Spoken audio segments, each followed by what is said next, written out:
So we have so far studied the device which was stationary. Okay. It was basically an energy conversion device where it was only converting the electrical energy to electrical energy from one level to another level. So from now onwards we are dealing with those devices where there is a conversion of energy in one form to the another, electrical to mechanical and mechanical to electrical. Okay, and this is a fairly well established mature technology which has gone into almost every facets of the human endeavor. Okay, where you find such conversions taking place in one form or the other between electrical energy to mechanical energy. And we have this electromechanical energy conversion process. Okay, now just to list out where the different facets of applications the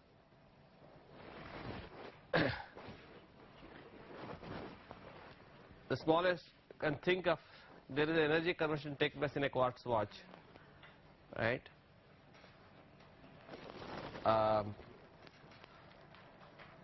Where it leads to a movement of the needle. Then you find in a domestic refrigerator there is energy conversion where there is a compressor being driven by the motor. So that's what you see in the domestics. You have these energy converters in fans, fan motors, the food mixers, okay, and you find these energy converters in tape recorders, VCRs, you find them in desert coolers, you find them in air conditioners, you find them in washing machines. So you find that in today's domestic environment there are a large number of such devices which you knowingly or unknowingly are put to use by using the electrical energy which is consumed. So the domestic sector consumes a lot of electrical energy. Bulk of that energy goes for these energy converters. Okay. Then you find another sector where there is a considerable amount of use of such devices is in the automobile sector. Okay, where you find there are generators in automobiles which has to generate electricity for the domestic, for the internal lighting and other needs. Okay, you need them for running some small motors and so on. So there are also motors used in the automobiles, and there are also indicators which indicate the several mechanical quantities like a fuel level, speed, distance traveled. They are all converted into electrical signals which are recorded on an indicating instrument. Okay, they are also converting energy, mechanical to electrical and so on. In fact, there is number of motors being used in a typical modern car. The number is increasing because there are several of the motors. In fact, there may be more than 20 to 30 motors in a car. Okay, either to wipers, there could be window openers and maybe decay openers and so on. In fact, there are also associated with this. Now you have the remote controlled the garage openers and so on.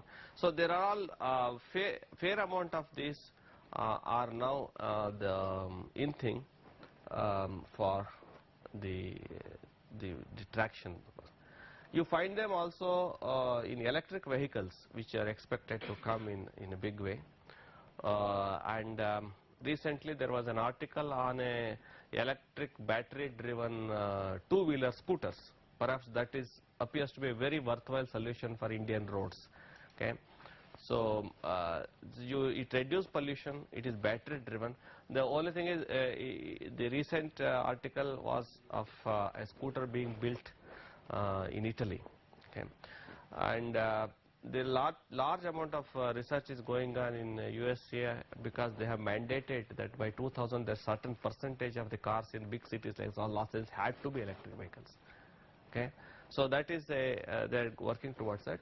In India also there is some work going on hybrid buses, battery driven, which will use both electrical energy through storage batteries plus the um, the engines, okay, so that you save the fuel and save the reduce pollution, okay.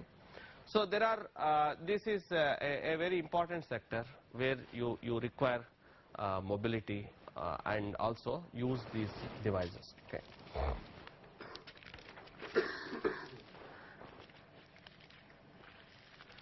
Okay.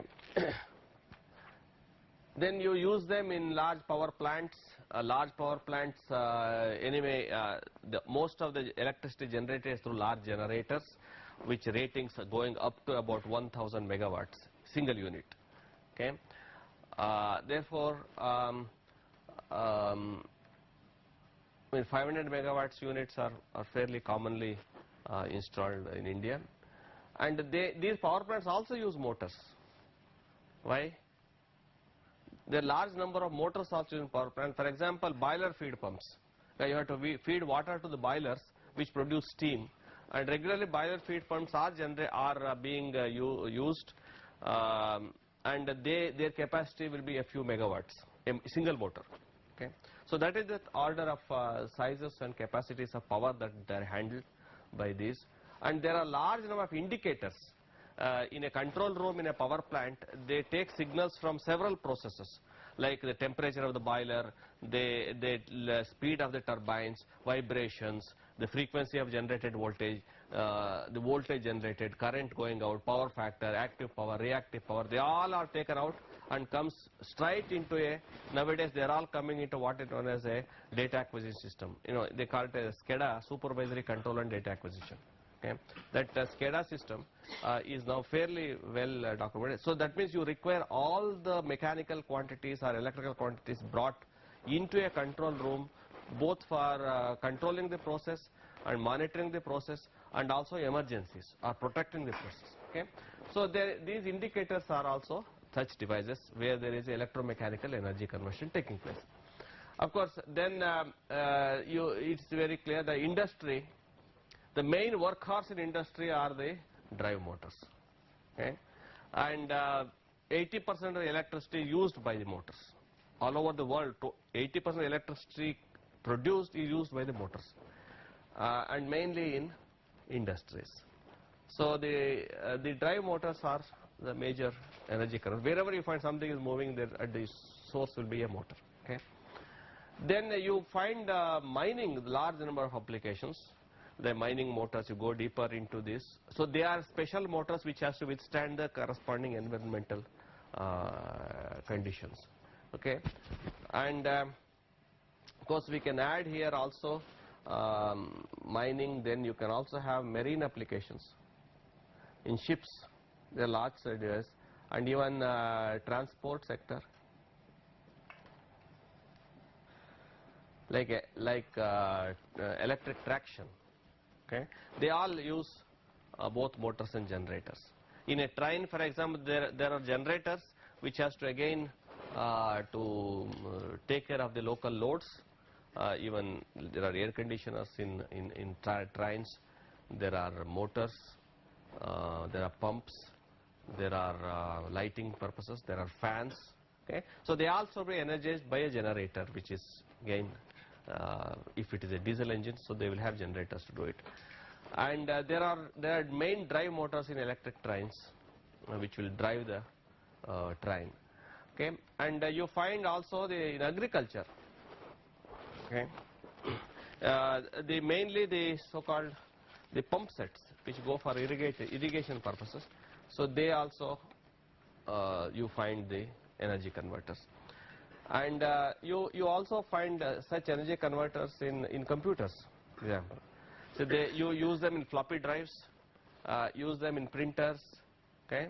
And so you find on small there are also fans inside the computers to cool the system, etc. The small fans are there, and they are very sophisticated, and you can say sort of micro motors. Then you find them also in instrumentation. Is an area where we have what is called transducers. Transducers are those devices which convert non-electrical signal to electrical signals. So you have they are used electromechanical devices. You use them in space applications. Large number of motors and generators are used in space, both aerospace applications and also space research applications. There are motors, for example, satellites. So there are motors which have to orient the satellites. The motors are energized by the PV photovoltaic or solar cells. Okay? So there again they require considerable amount of mechanical movement. There are also generators in aircrafts. There are 400 cycles generators, which will have to provide the electrical needs of the vehicle in space. And there are water gyros, which is again a very important aspect, which provides a direction, orientation, and so on. The gyros are the ones which, in fact, they are presently made only by one place, that is at the Trivandrum Space Research Center, that is Vikram Sarabhai Space Research Center, and they are perfect because these gyros are had to be made in India because nobody would give. Okay, and they have developed also several they have developed special motors, etc., for satellite orientation and so on, and they have been able to indigenize and make those which are mainly substitution for imported stuff, and it is found to be as economical in a way or cheaper. Now these are that means your whole gamut of the electromechanical devices which are used in these applications. Okay.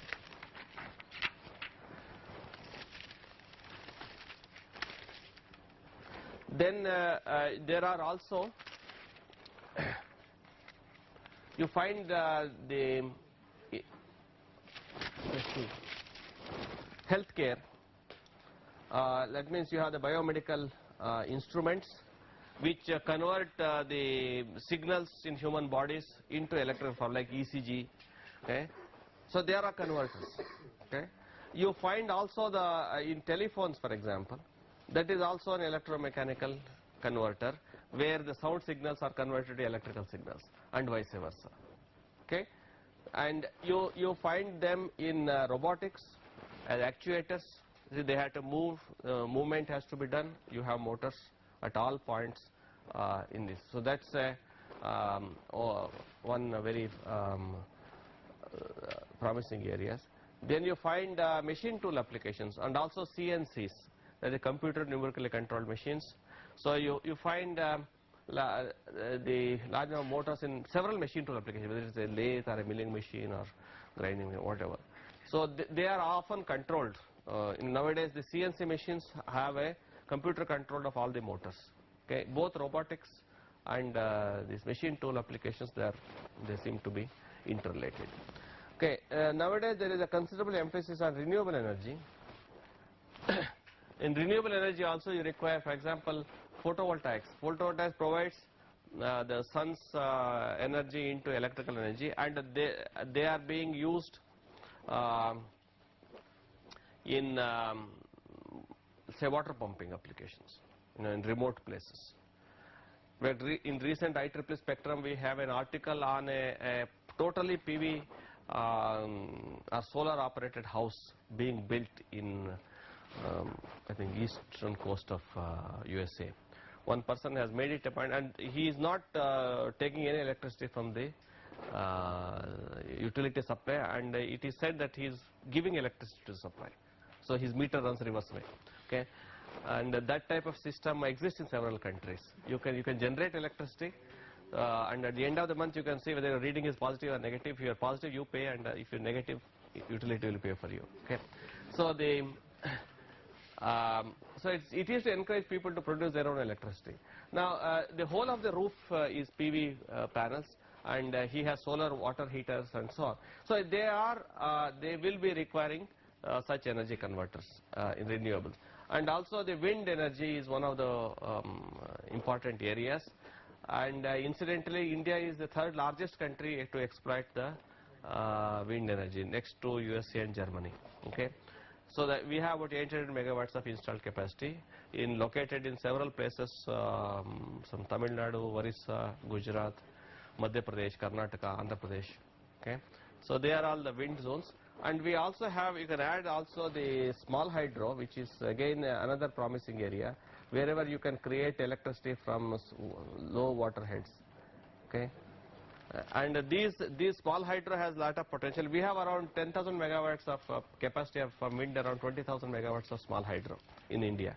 Okay, and bulk of it is still not explored. Out of 10,000 megawatts, as I said, wind only 800 megawatts we have installed. Okay, and the small hydro is again 15 to 20,000 potential is available, but these are mainly available in the Himalayan ranges, Western Ghats, and northeastern states. Therefore, again, suitable generators need to be built along with controllers to see that the electricity which is generated is converted into this. We also can add wave energy, sea waves. Okay, use the sea waves or tidal waves to the movement of the waves to drive a turbine which will drive a generator. One prototype was built in Trivandrum, and it was installed in a village, in a fishing village called Vellingham, and the generator, it was a special generator which had to be designed, and incidentally I was involved in the design of the generator, which is installed, and now they are wanting to change the turbine, and that will be a next issue. Even wind generator also we designed in 85-86, the first indigenous wind electric generator. It was 55 kilowatt. Now it has been upgraded. Of course, Kirloskars are now making those generators. They are not only again, we had a that was our design basically, which went into making the first 55 kilowatt wind electric system, and it has now been upgraded to up to 200-300 kilowatts single unit. And the first unit was installed at Tuticorin in Tamil Nadu with a turbine made by BHEL Hyderabad using German blades. Okay, but now there is a considerable effort for total indigenization and so on. Okay, now there is you find also another, office automation is an area where you find large number of motors, whether it is in typewriters or fax machines, and any of these office automation equipments. Okay, because needless to say, you find large number of motors and generators used in defense applications, in remote areas, and in several of the armaments, whether it's a tank or whatever. So there are large such motors and generators are there. Okay, then you find such devices also in communication systems. For example, if you want to orient the radar antennas and so on, they will always rotate. You find in aircraft, on the towers for communication, it has to orient the whole of the antenna system, etc. So, and there are several such devices are being used in communication purpose. Then you find them in process control application, whether it is like process control, petrochemicals, textiles, cement, metallurgy. These are areas where there is a chemical process control, paper mills or then textile mills and so on. You find for several processes you find such motors and generators and so on. Okay, so I mean I've tried to list out the various possible applications where you find the use of electromechanical energy converters. Okay, have you left out anything? Huh? Okay. Right. So I try to see whatever is okay. So you find it is electromechanical. Okay, so it is both electrical and mechanical. Okay? And so that means it would require the expertise of an electrical engineer and a mechanical engineer. And incidentally, in several of the electrical motor manufacturers, there are more mechanical engineers employed than electrical engineers. Okay. Now, because there are a lot of issues of vibrations, the shafts and those issues, mechanical designs are important. Okay, now let us look at the types of the energy converters. There are broadly, you can classify them into three categories of energy conversion. One category is called a transducer. Transducer doesn't convert energy per se, but it only converts signals. That means whenever you have a mechanical or non-electrical quantity or a signal, it gets converted into electrical voltages, electrical signals, like a speed or a position or a displacement or a linear speed or rotational speed or a torque or a force, okay, or each will have a different principle as such. For example, flow gauge, some type of a movement will be there which will give a signal, okay, and then a strain gauge will have to have some changes in the stress, and then it will convert to electrical signals. So each will be a tacho generator. For example, a speed indicator in a motor, how much speed you are running. So there is a small tacho generator which generate the speed into an electrical voltage, and which is shown in the indicator. Okay, so these are called the transducers, where you are not converting power or energy, but you are only converting the signal. Okay, then there is a second quantity called actuators, which is basically at one time they do a job, like a robo movement. It actuates. Okay, so you just give a signal, it does a work. Or lifting magnets. Whenever you lift a scrap in industries, they have magnets. So they will just go around on the yards and they lift the iron pieces and so on. They are basically they use for actuating something, producing certain force. Okay, and they are not continuously working. Okay, whenever you require, you just operate, give an electrical signal, and it does a mechanical work. Okay, these are called actuators. Second, and lastly, there are one which are continuous energy converters. So you continuously feed electrical energy and get mechanical energy, or feed mechanical energy and get electrical energy. So typically continuously running motors and generators will come into this category. Okay, so these are broadly the varieties of, or the types of electromechanical energy converters. Okay, now the system typically looks like this. A typical electromechanical energy conversion system. After all, we are doing in using the media of a field. Either it could be a magnetic field or an electric field. Okay. Now in most of the electromagnetic devices which we are dealing will be using the magnetic fields. So there is a magnetic field created through this interaction, and that magnetic field, it gets altered or modified in such a way that it reacts to an electrical system on one side and mechanical system on the other side. Okay, this field system will be interacting with electrical system or interacting with mechanical system. Okay, so it is a media through which energy conversion takes place, and it reacts to electrical system to produce voltages and currents.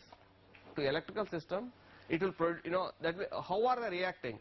Maybe through the flux, through voltages, and time varying fluxes producing voltages, or the currents and so on. So it reacts to electrical system, and it also reacts to the mechanical system. In a mechanical system, it reacts by producing the force or speed. Okay, so mechanical quantity. So this is basically on both sides it is reacting. Okay.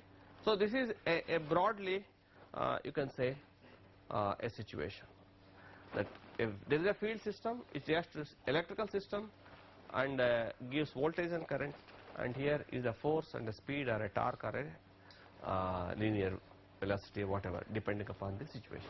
Okay. So these are again, whatever we have discussed appears to be fairly simple, trivial, no problem. Okay. I hope there are no questions as such. Yeah. Right. Now,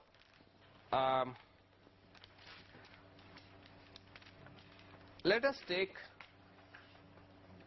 a system a singly excited magnetic field system to start understanding the phenomena. Okay.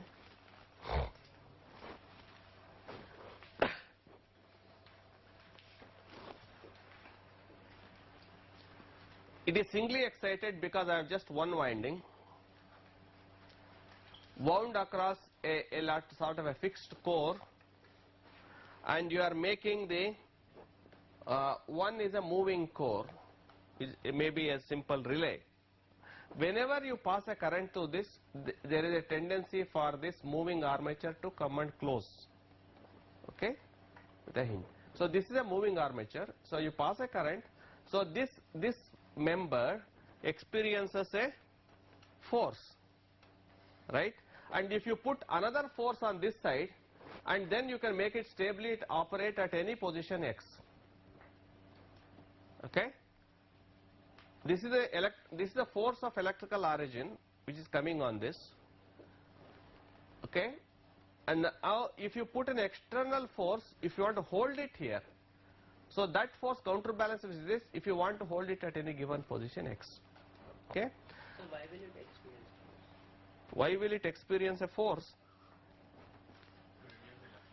Why will you experience it? Because there is always a tendency of this to reduce the reluctance. Whenever you pass a current, there is a flux here. Why? There is a flux, but why does it have the tendency to reduce? Why does it have that? You want it to go out?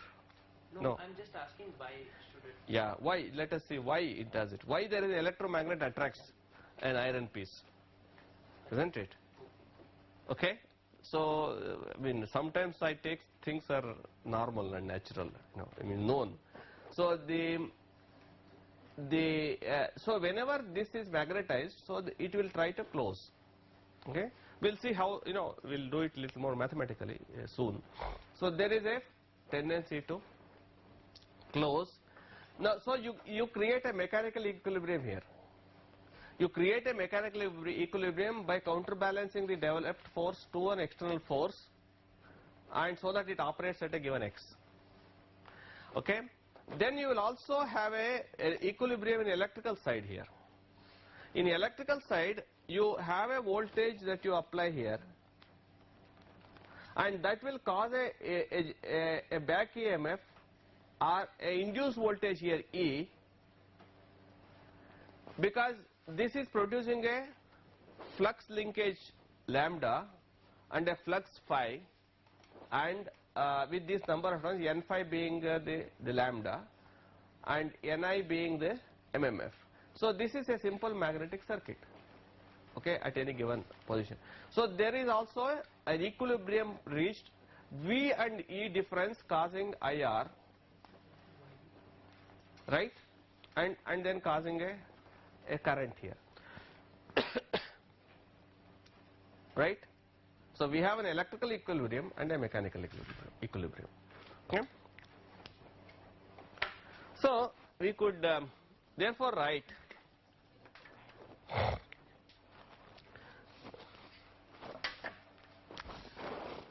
we assume the law of conservation of energy.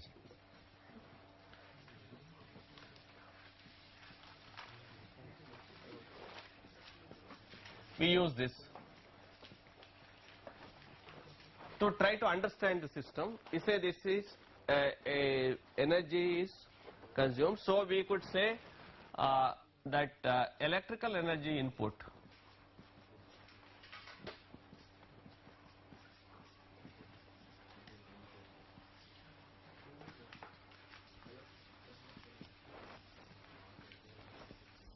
we have an electrical energy input which you can say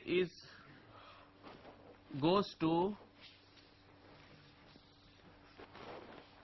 there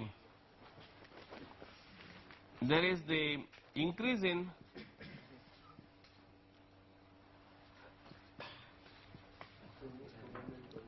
field energy. Suppose you are giving, right, then you will also have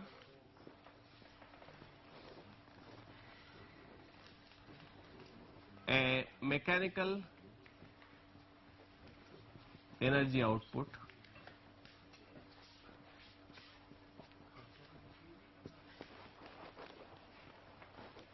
right.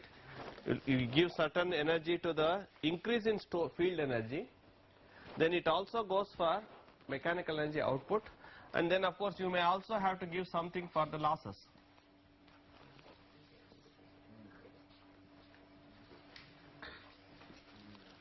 Okay, so you can say this is a sort of energy balance that you will be concerned about. You put an electrical energy, it goes for either increasing the energy which is in the field, or and then also produce mechanical energy and the losses. Okay. Now, in this case, let us say mechanical losses in this case is negligible, and let us say that there is no field losses associated. See, these losses can be of electrical origin, mechanical origin, or field origin. Okay, electrical origin will be ohmic losses, field origin could be your core losses, and then the mechanical origin would be the friction losses and so on. Okay, so there would be losses of that nature. Okay, now in this case, let us let's assume that it's typically electrical energy input. I will put this on the other side, say electrical energy input minus losses. Okay.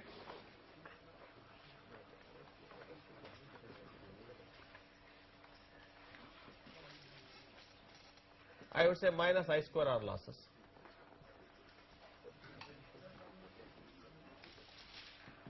We can write this to be equal to increase in field energy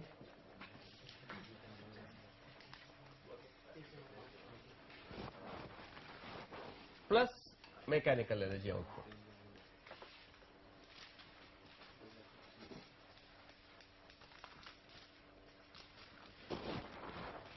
Okay, so we are making this again a simple.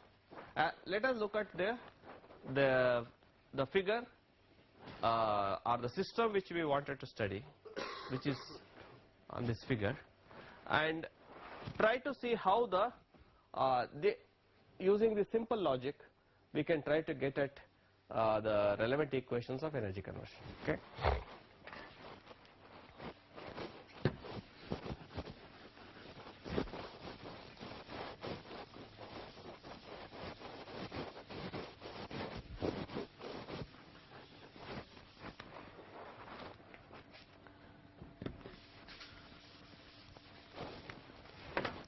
So let us say that you are putting some small energy at time dt, okay, into the system. At time dt, you are putting a small energy. See, from the source you are putting certain energy here, and we would like to see during that how it will react. So we can write that for an interval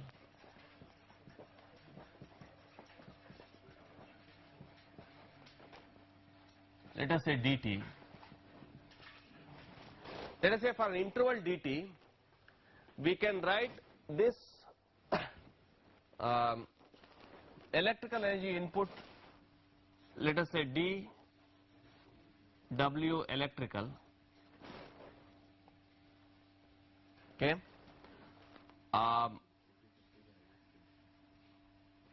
minus of course I square R dt,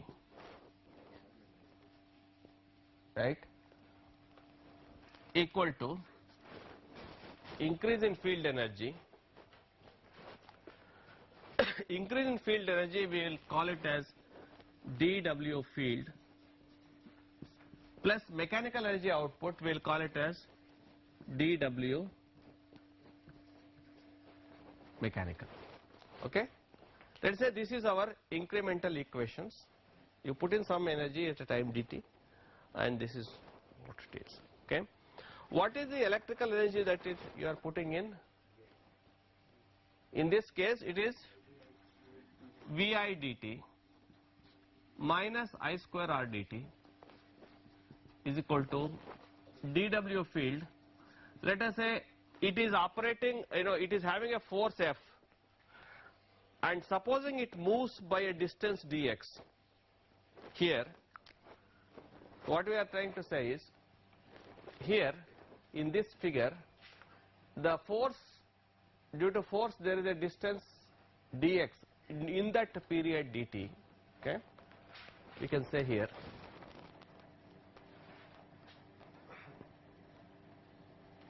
dx, right? If it is allowed to move, then what is the mechanical work done? F into dx. Okay, it's in the same direction. Okay, here, so F into dx. So we could therefore write here that this is plus the Fe into dx. There's the mechanical work done. Okay. Now this can be written as V minus IR into I dt is equal to dW field plus Fe dx. Right? What is V minus IR? Okay. So we could write as I was saying. So V minus IR is E. Therefore, you have E into I dt is equal to dW field plus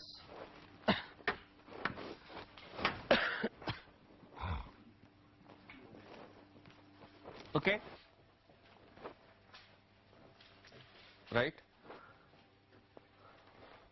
Now let us take one case where you are holding it at x, you are not allowing it to move during this whole process.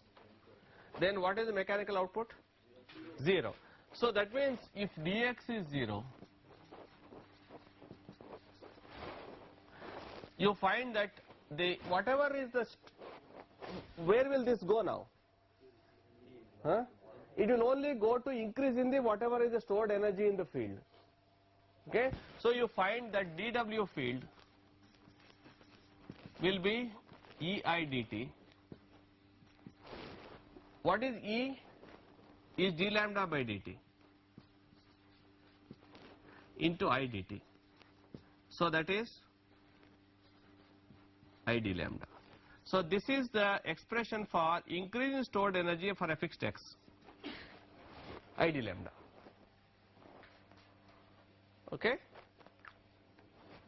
So in case, that means if you allow that increase to take place, that is dW field in that dt, if the lambda increases from one value to another value like d lambda at a fixed current, okay, so then dW field is I into d lambda.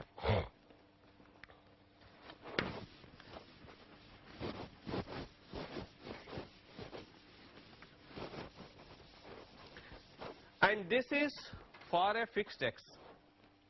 For a given x, this is the situation, whatever is the increased stored energy. Now, we could also, we have a relation between lambda and I in such a circuit. In the circuit shown in the figure, the lambda and I would change in some fashion. What fashion it will change? So that will go as increased lambda, typically it will go like this. That is for x equal to some value x1. You fix it at some value x1, this will follow this. Okay. Now at this value x1, you would like, supposing you slowly increase the current from 0 to, let us say, some value I0. Okay. You slowly increase the current from 0 to I0, which will cause a flux linkage of, let us say, lambda naught. Okay. Is it clear? So all I am doing is I am slowly trying to increase the current from 0 to I0, and this is the status which it has reached. Okay. And then what is dW field? That means we could say that W field in the process, whatever is, that means initially there was no energy in the magnetic field. So energy is slowly increased by holding X at that point, right? So W field will be 0 to lambda naught I d lambda. Okay? So that will be what? So you have, you can always have any point, this is d lambda.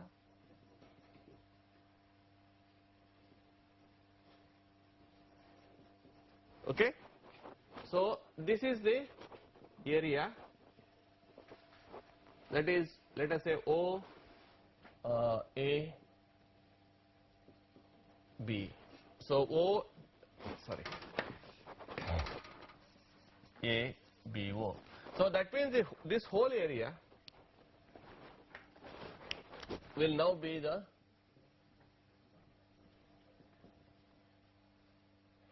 area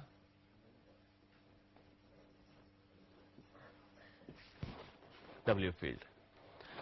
O, A, B, O. This is the total area that is stored in that magnetic field, both in iron and air gap, wherever the flux is flowing. Okay? Now, if you do this operation at different values of X, what do you expect? Different curves. Where will it go, up or down? Depend upon X. If you increase X, tell me. Supposing my X2 is more than X1. Huh? What will happen? If you increase X, what will happen to the air gap? Huh? So air gap will decrease. Okay. In fact, we can see here, if you increase X here, right? Supposing in this figure, if you increase X, okay, then the air gap will decrease, and when the air gap decreases, for the same current it will produce more flux, right? So this is the situation here. Okay, therefore, is okay, right? Therefore, you will observe that for different values of X, X2,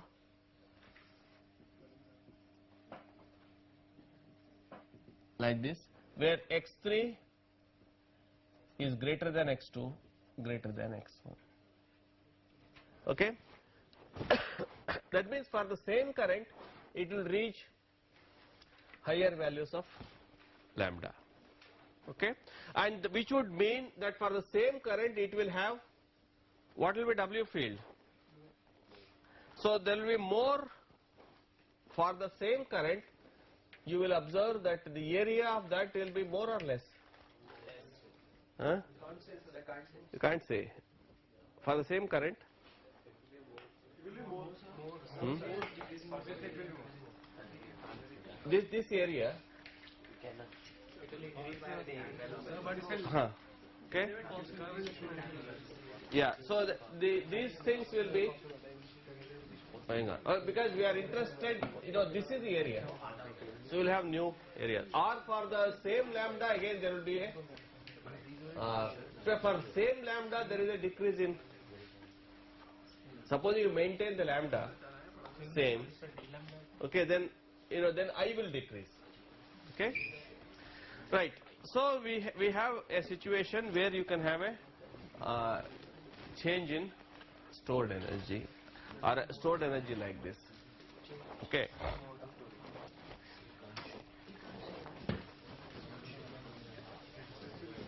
Now, let us say, as a next point, that we find that what we conclude here is W field is a function of electrical state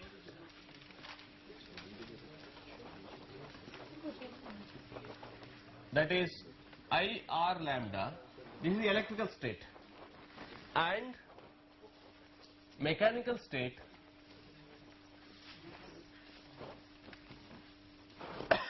what is the mechanical state?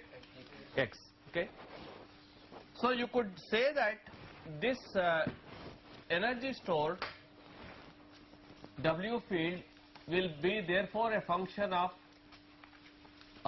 let us say lambda and x. I mean, it could be lambda or I, because lambda and I being interrelated. Okay? So it is a function of these two. So what will be, you can write dW field, you can write as what? If this is a W field which is a function of these two quantities, partial derivative, that means delta W field, then what you do is you do one differentiate with reference to lambda, the partial derivative into d lambda,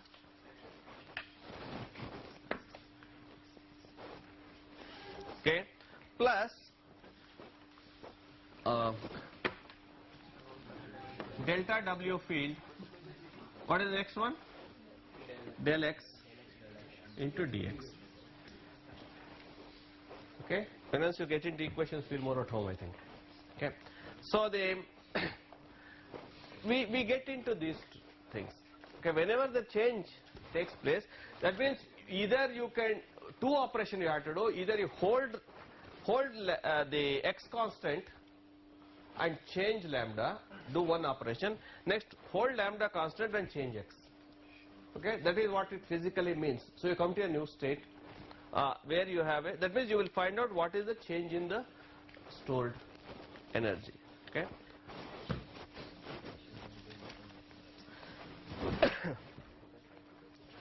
Okay, but we also know that dW field is equal to dW mechanical, the electrical minus dW mechanical.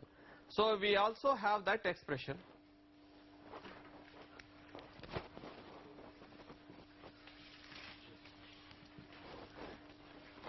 dW field we know is, what was the dW electrical was ID lambda minus f dx, isn't it? We have that energy conversion, conservation of energy equation, that increment in stored energy is also equal to the whatever increment in electrical energy input minus f dx. Okay, and what comparing these two, what do you get? See, compare 1 and 2.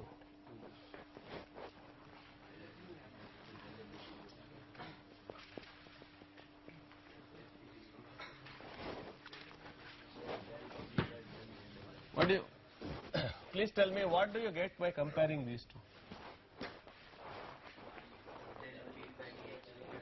Pardon? The first thing is delta W field by I is equal to delta W field by delta lambda, and then x, another is Fe force equal to minus delta W field by delta x. So both are expressed under lambda and x.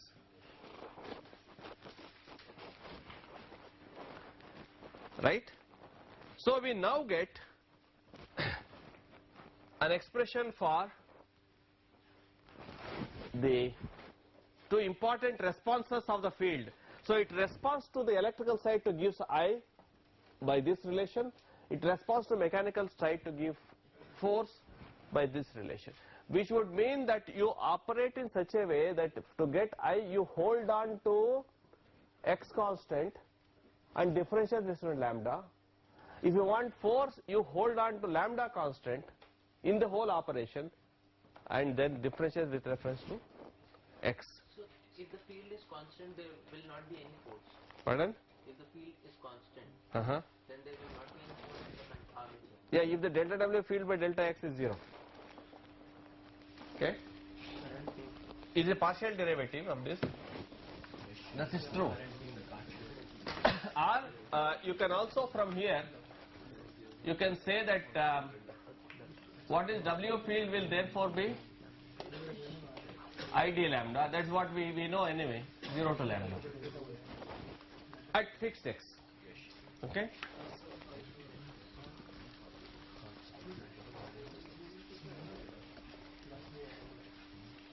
Right? So you can get these relations of the force and displacements. Okay, I think we can wind up here. So next class we will take up further on the energy conversion process.